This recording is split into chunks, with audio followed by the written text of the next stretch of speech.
What is it like being a father of a daughter? Yes, I'm 61, which I can't even believe I'm 61, but thank God I feel better than I did when I was 30 physically, and I've trained harder, I'm stronger, and psychologically better. So yes, I just have a brand new daughter. I have 5 grandkids that are older than my daughter, and I've got 5 kids in total. My oldest is 54, and my youngest now is 4 weeks tomorrow. So it's beautiful. She's the greatest gift, and she's a rainbow baby. We tried so many different ways. So we're just so grateful to have her, and we're keeping her life out of social media. I'm certainly mention her, but we don't show her pictures and don't talk about her name, just to give her a little bit of space from what the world is like, where everybody's trying to get likes for something. I don't want my daughter to have that habit, so we're going to give her a little space there. But it's very kind of you to ask, and there's no greater gift. Anybody who's a father or mother out there knows nothing, anything else you experience in life, nothing comes close. What's the biggest lesson she's taught you in these first few weeks? It's already restructured my life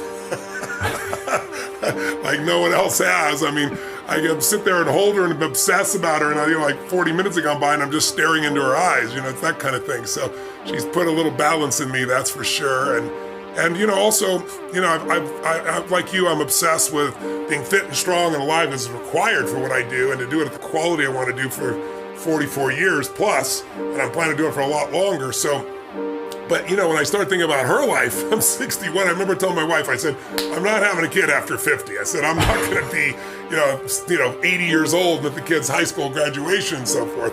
But now it's like, for me to see her at 30 plus, I got to be 90 plus. So I'm well on my way to making sure that happened, but it's given me even greater incentives. I love that.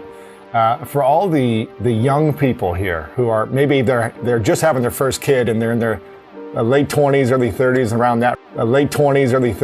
that range, what are the 3 habits or skills you wish you would have known then that you wish all of them start to learn? It's a tough one, because I think at every stage of your life you look at life differently. So it's hard to tell someone in their 20s how they should be till they've experienced certain things. There are certain things that just be words, but if I was going to give a couple habits, I'd say the first habit is to not judge yourself too hard, because I think that's what young people do a lot, and I think people do of all ages. When you're 61 years old and you've lived as much life as I have, a little less judgment of myself in this area. It's not make everything life and death, because then the kid feels that, and it isn't all life and death. I got to be honest, I thought when my daughter's crying is like, I hate anybody in pain. I thought it was going to just pierce me and make life so difficult. But fortunately, number one, she doesn't cry. She's like, I told my wife, I don't know how this kid came from us, because this kid is so zen. She cries when she's got to go to the bathroom, when she's got a diaper, she cries when she's hungry, but otherwise she's pretty zen. But they cry even then for me now. So it's not life and death. I'm not hyper judgmental of it. And then the third thing is decide what's most important that you want for your child, the 2 or 3 most important things. For me, is that child feels so incredibly loved. And for me, not yet, but as the child develops, it's developing a sense that life is something that's calling to you to give something, not to get something. I think if I could give any lesson to my child, it's the lesson of contribution, which makes life so meaningful, the depth of relationship that comes from having such a deep love. I think those 2 things are the minimum instantly. An 11-year-old, a 5-year-old, and one on the way. So you learn to grow differently. And my former spouse who had those kids, she'd been married twice before me, so they were from different parents. And so I adopted them all and brought them in my life. Probably got the greatest growth in my life from that experience of parenting.